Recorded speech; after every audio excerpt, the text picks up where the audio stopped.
झारखंड विधानसभा चुनाव का दूसरा चरण मतदान जो है वो शुरू हो गया है। कल्पना सोरेन हमारे साथ हैं। मैडम, गांडी विधानसभा चुनाव से इस बार चुनाव लड़ रही हैं। बाई इलेक्शन भी आपने जीता था। इस बार का चुनाव कैसा? देखिए, इस बार का चुनाव वही मैंने जैसे कहा कि मैं अपने कामों को लेकर के लोगों के बीच में गई हूँ और मैंने लोगों को अपना काम बताया है और कहीं ना कहीं उनका जो विश्वास पहले था अब और ज़्यादा अटूट हो गया है। तो इस बार गांडी की जनता पूरा प्यार देने वाली है। सर मैम, सवाल ये भी है क्योंकि हेमंत सोरेन इस बार भी चुनाव में है, मुख्यमंत्री के उम्मीदवार वही हैं गठबंधन की तरफ से, लेकिन एक ऐसा भी वक्त आया था जब उन्हें जेल जाना पड़ा था, कई परेशानी आई थी। तो क्या लगता है उस वजह से कहीं ना कहीं एक परेशानी हुई या बीजेपी इसको फ्रंट फुट पे आके खेलने की कोशिश कर रही है? देखिए, हेमंत सोरेन जी को जेल भेजने में ही बीजेपी की बहुत बड़ी भूमिका रही है और कहीं ना कहीं उनका ये जो भ्रम था वो झारखंड की हमारी जनता ने पहले फेज़ में तोड़ दिया है। और अब आज सेकंड वोटिंग है दूसरे चरण की, तो मैं समझती हूँ कि उनको जो ख्याली पुलाव बनाने हैं और कौन से सुनहरे सपने पालने हैं पाल लीजिए।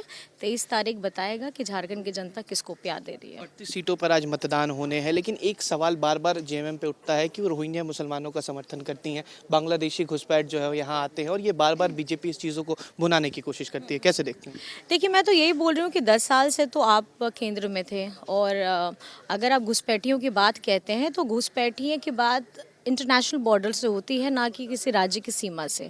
मतलब आप क्या कहना चाहते हैं कि बंगाल से लोग आ गए, बिहार से लोग आ गए, छत्तीसगढ़ से लोग आ गए, मध्य प्रदेश से लोग आ गए, उन्हें घुसपैठ नहीं बोलते हैं। घुसपैठ का मतलब है इंटरनेशनल बॉर्डर से अगर कोई बिना अनुमति के आ जाए तो ये जिम्मेदारी केंद्र सरकार की है, ना कि राज्य सरकार। मैं अपने कामों को लेकर के लोगों के बीच में गई हूँ और मैंने लोगों को अपना काम बताया है और कहीं ना कहीं उनका जो विश्वास पहले था अब और ज़्यादा अटूट हो गया है।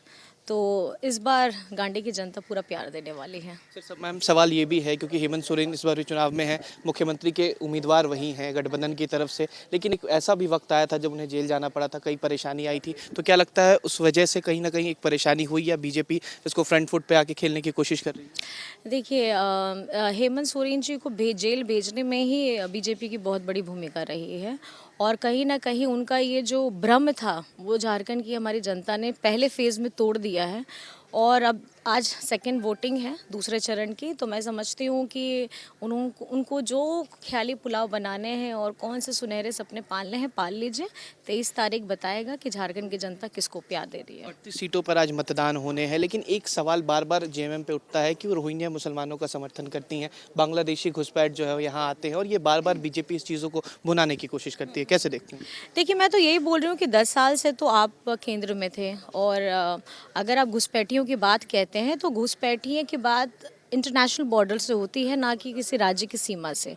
मतलब आप क्या कहना चाहते हैं कि बंगाल से लोग आ गए, बिहार से लोग आ गए, छत्तीसगढ़ से लोग आ गए, मध्य प्रदेश से लोग आ गए, उन्हें घुसपैठ नहीं बोलते हैं। घुसपैठ का मतलब है इंटरनेशनल बॉर्डर से अगर कोई बिना अनुमति के आ जाए तो ये जिम्मेदारी केंद्र सरकार की है, ना कि राज्य सरकार की। वीडियो जर्नलिस्ट सतीन कुमार के साथ उत्कर्ष, न्यूज नेशन कीर्ति।